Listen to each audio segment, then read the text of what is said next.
Why am I even studying when I know I can't sit the exam? Don't worry, something will come up, okay?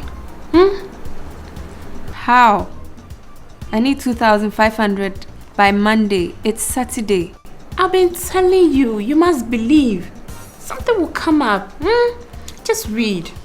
Read. Just read. Amma, can't you help me? Please. 3 years down the drain, I'll just die.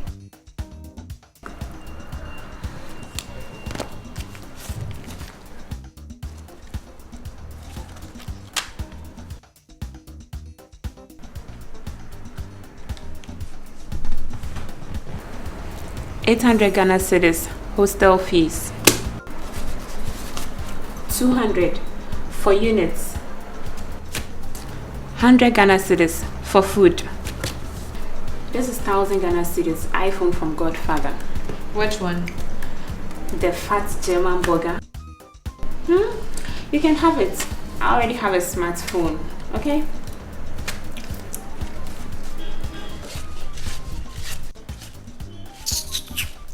But you, Joyce, cry. Your head is hard, though. Hard like how? Don't you think you also need a godfather? Anytime I tell you this, you tell me, I love Mike. Is love going to pay your fees?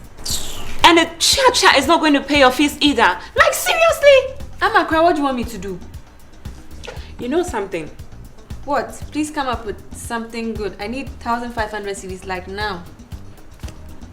Call him. Call who? Red Hot Sugar Daddy. My godfather's friend.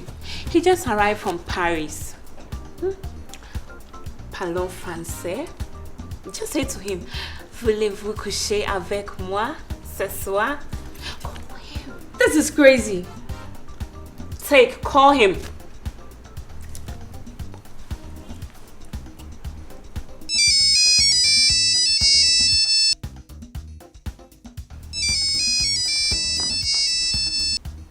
Hello? Hello? What is your name? Je m'appelle Joyce. Oh, Joyce. What a nice, beautiful name. We love to see you. Okay. My Sherry, where are you? University of Ghana. I'm on the Legon campus. What are you studying? Sociology? Oh, sexology? No! Sociology! Ah, sexology. No! C'est bon. We love to see you. Okay. Bye. You see? It was that easy. Ah, sexology. Did you hear? Sexology. Sexology? You too. Me too what? Your baby needs 1,500 cedis by Monday. Can you help? Search me. Broke boy like that.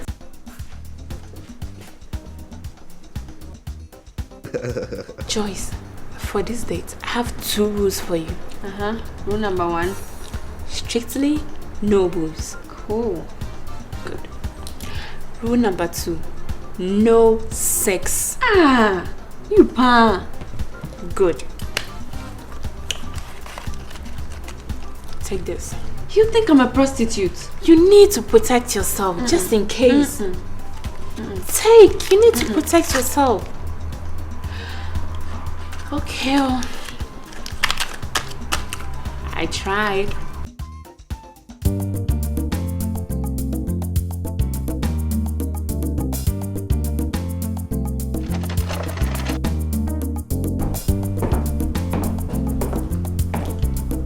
Hi. Oh, you look so beautiful. Thank you.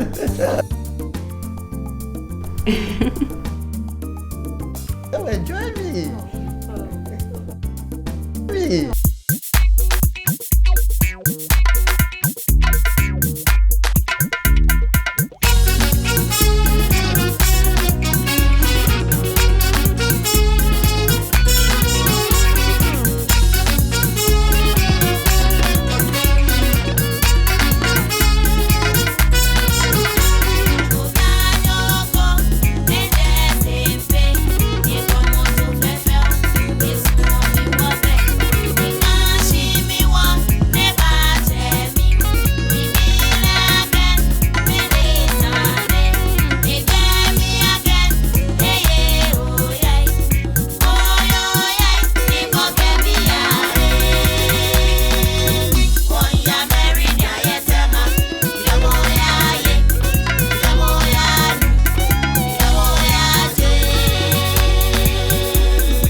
Good evening and welcome to the discussion segment of the Maternal Health Channel. I have with me Philomena and Cecil. We all saw the video. Philomena, is it realistic? Yeah, I would say it's somehow realistic. She came back and she had her money. And this is what makes some youth, a lot of youth, go in for more. Because next time when you still have a need, you resort to the same option. But the other way around is that it's not always like that.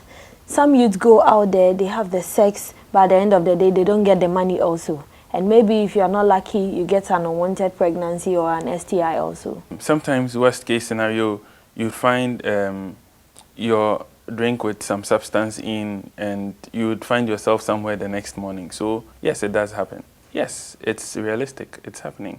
There are lots of sites on the internet that young people are really getting into, and then you realize that a lot of young people get connected to older men through the sites. Yeah, I really think that is something that is really going on. And so a lot of youth are pressurized by friends. Oh, Charlie, if you want to fit into the social class, then you really have to get in touch with someone abroad who can help you. And so on Facebook and all that, people post pictures that are not their real pictures. You would think you are talking to one fresh guy, and at the end of the day, he turns out to be somewhere 90. And so this is something that is really going on. People date people through the social media stuff, and at the end of the day, they end up doing some of the things we saw in the video. So they date people, they meet, they have sex with the person just in the name of getting money. And sometimes those people are not even genuine. They are people with some kind of sexually transmitted infection who are about to die and they want to spread. Aside that, there is also this issue of cyber sex. They even talk to you on phone, have sex with you through the phone, you get your emotions aroused and all that just to send you money. And that aspect is not physical, but that also has some kind of effect on the youth. Yes, there are matchmaking sites that allow people to meet online. For those who might not want their friends to know, they would want to get connected to some big man or something. So they resort to that platform as well. And yes, through money transfer mediums, they get their monies and hopefully meet up sometime. So it is all happening. So as you all saw in the movie, Joyce came back and told Amma about the fact that she had sex, unprotected sex, with the sugar daddy. Amma advised her. Cecil, what do you make of the advice she gives to Joyce? Before that, putting myself in the character's shoes, and we could see that she actually had guilt clouding her conscience. She felt bad for the move she made, especially for not taking the pack of condoms, and even accused Amma for not even forcing it on her. Amma looked like somebody who had some knowledge on reproductive health, and initially she did her best to influence Joyce to make that move, but she refused the offer. But I also liked how she was ready and receptive when Joyce had come back from her night with Sexology. So she did well as a friend. When something like that happens, the best option is what they took. Since she didn't protect herself, and so we can't really be assured about her status in terms of sexually transmitted infection, but it was good she took the after pill, the post pill, which is a trusted brand. It was good that they kept even elaborating on the fact that they had to visit a Know Your Work clinic to know their status in terms of the STI stuff and even get more information. So I think that that was a responsible move they took. It's high time we create an environment where young people can have these discussions and make the right decisions based on the information they have received, and then we can all flourish as young people. Amma was a little informed, but in our society, how informed are young people? I think somehow we are a bit informed, but yet we need to get more information. Aside that, even those who are informed, our culture, our traditions, our morals, I think are also something that are hindering us from taking full control of our lives. Because you are thinking of what society may think of you entering into a pharmacy to buy a condom. You're also thinking of what a counselor may think of you coming to sit there as young to talk about I've had sex and I think I'm pregnant. And so society is influencing a lot of things. But yes, still, I think that if we want to be responsible adults one day, then it's now. We need to take responsible actions now. There's still a lot of work to be done, honestly. Back at homes, we don't always have the luxury of having some of these discussions with our parents because they might not have adequate information or not have it at all. So there's, they find it hard to pass on even any knowledge on reproductive health. Again, still, young people are the first point of call for many young people when they need information on their reproductive health. And that is why I like the move by the Know Your team to engage more peer educators. And so young people who don't have the knowledge can fall on them when the need arises. Then again, commodities or contraceptives, I'll say, are affordable.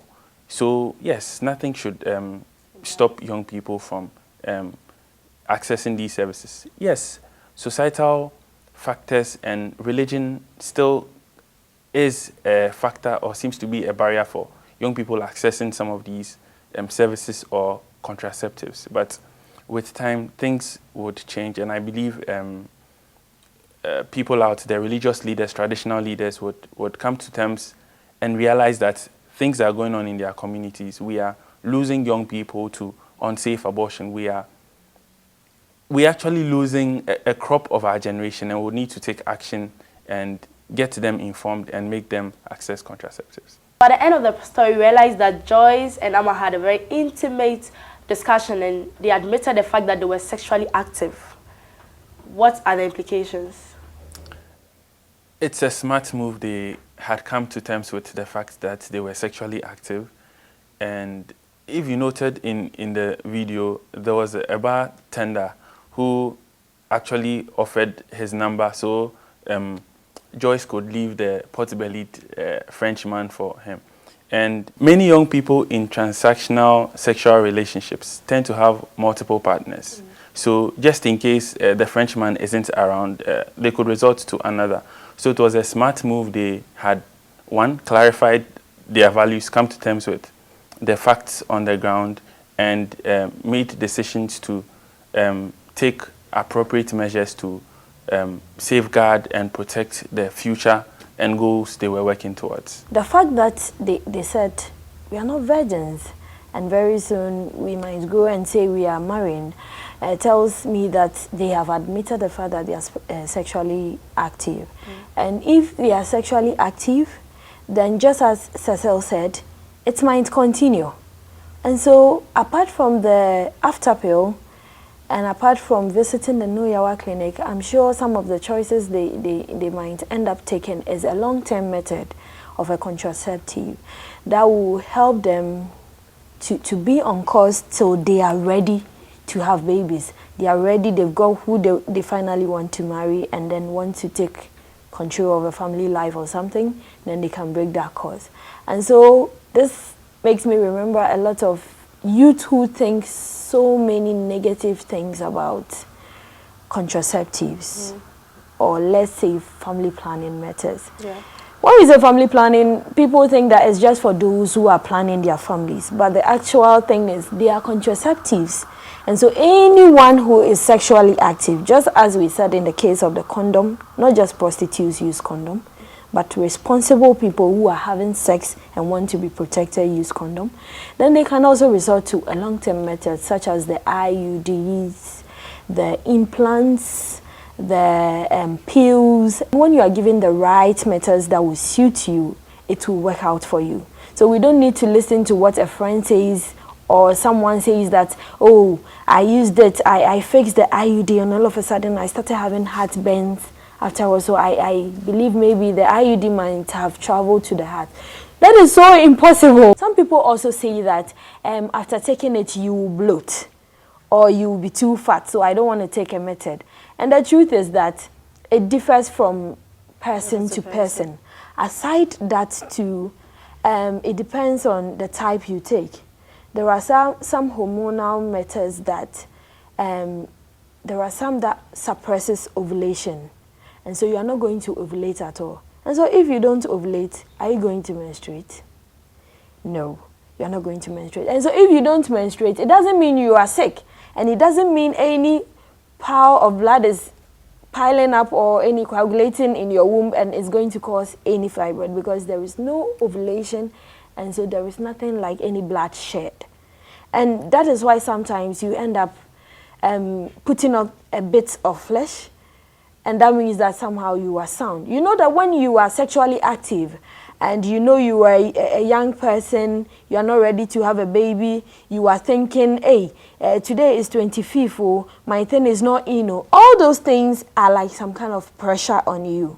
But immediately you have a method, and inwardly you know, I am free. I can take control of my life. I can have sex for maybe 5 years and I'm not going to worry about pregnancy. Your system itself says, I am all right. And so you start putting on some flesh.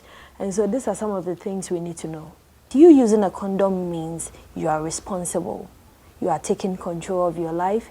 You don't want to hurt someone else's future or anything, yet you're having fun. Next week, we present a brand new story. I'm not going to tell you much about it, but please make a date.